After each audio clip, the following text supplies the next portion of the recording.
the guy. I'm the guy. Now, you see, a woman would never think to say that unless she understood Mars and Venus.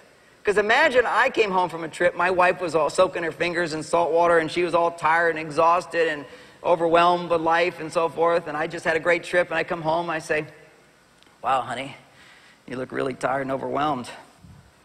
I sure am glad I don't have your job. I'm in the doghouse. You see how the same phrase has the opposite effect.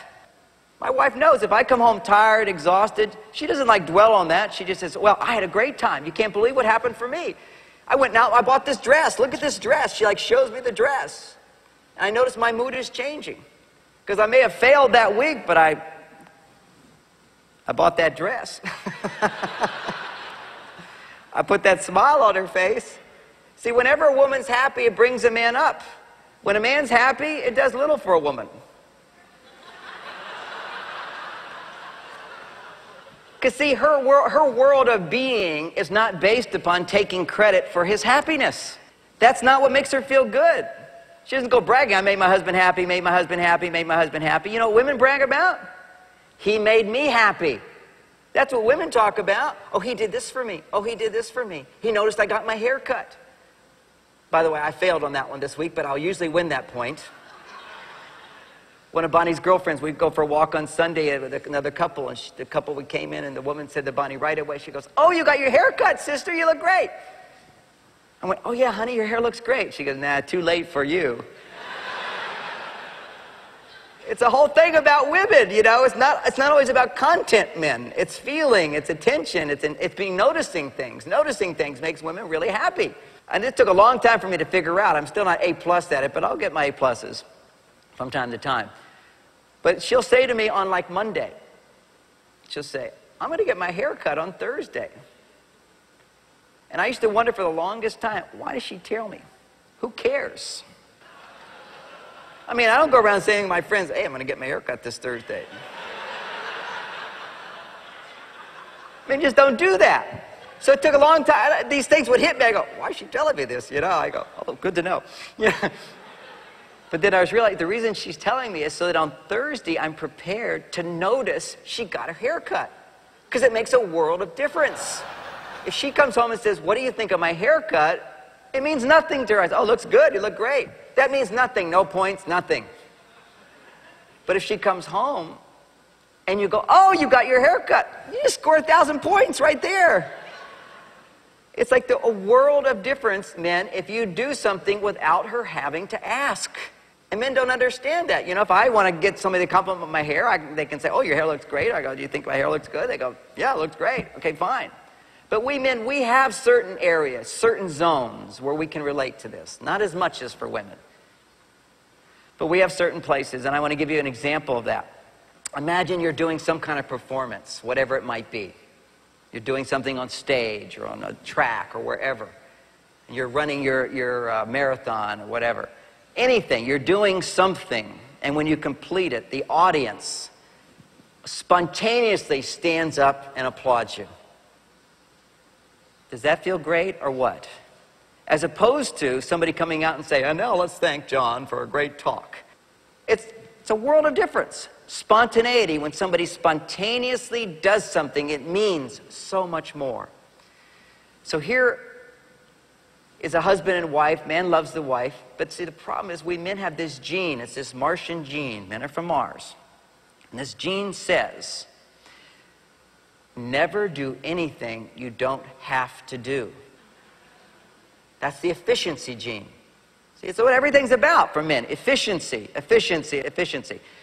It's not that women aren't efficient. They can be or they cannot be. It's their choice.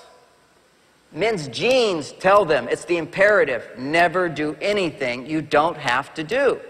Now, we call it efficiency on Mars. On Venus, they call it lazy. And they often misinterpret it as uncaring. But it's not either of those two things. It's the way men are designed. Is that we want to get from point A to point B in the shortest possible route. That's it. For women, they can go one day short, another day long, another day, let's wander over here. Let's go over here. That's interesting, new and different. Why not try that? To them, it's not always about the efficient mode. Their lives, their whole perspective is different. And so what happens with men is we do the efficient thing. We want to know the right way to do something. And so one of the big complaints women often have about men is he always has to be right.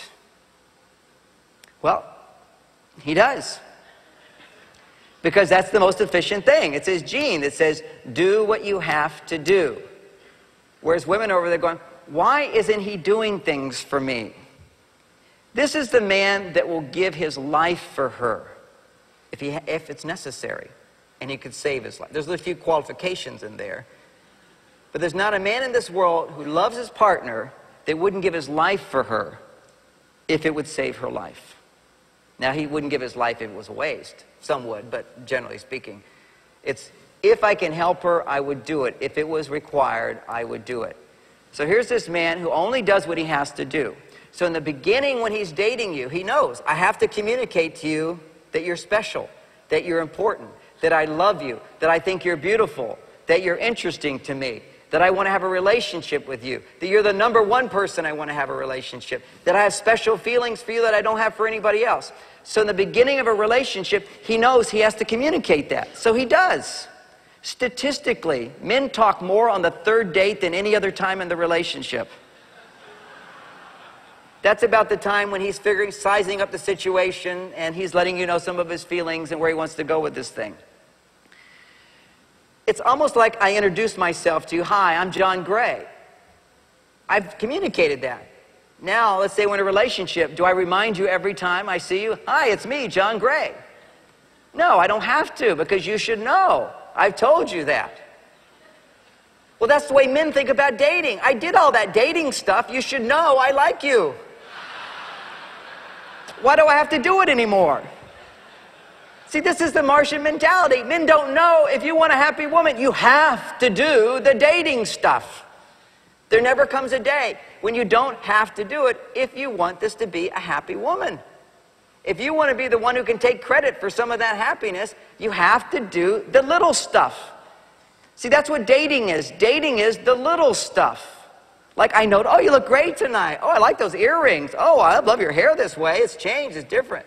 See, that's the little stuff. See, it all comes down to scoring points. And women score points differently from men. Men, we know how we score points. Men are very conscious of scoring points, by the way. Women are not so conscious of it, but they do it all the time in relationships. Men score points in life all the time. It's like, by the car you drive is how many points you scored.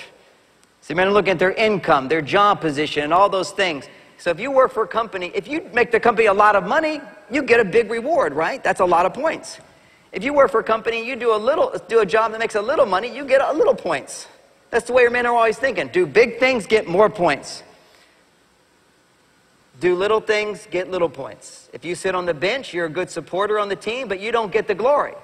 You run the touchdown, you get the glory. So men are going, I want to run the touchdown. Big stuff gets big points. That's the way men think. So they assume women think that way. Women don't think that way. They can relate to that. They can relate to everything I say about Mars. But they have got other genes. They got other hormones. Their brains are different. It's a whole different world that women live in. The big stuff is not more important than the little stuff. It's still important, but it's not more important than the little stuff. And if you take away the little stuff, you're losing points every day. And let me explain how that works. It's the Venusian scoring system. On Venus, and I heard this as a little boy. I didn't buy it. My mother said, now remember, it's not the present that counts, it's the thought that counts. The thought that counts, the thought's nothing. I want the actual thing. But on Venus, the thought is just as important as the present. The wrapping is just as important as the present. The card is more important than the present. If I just go get the present, I buy an expensive present for my children, my 3 daughters, wife, female dog, female rabbit, the whole kabang. Venus surrounds me.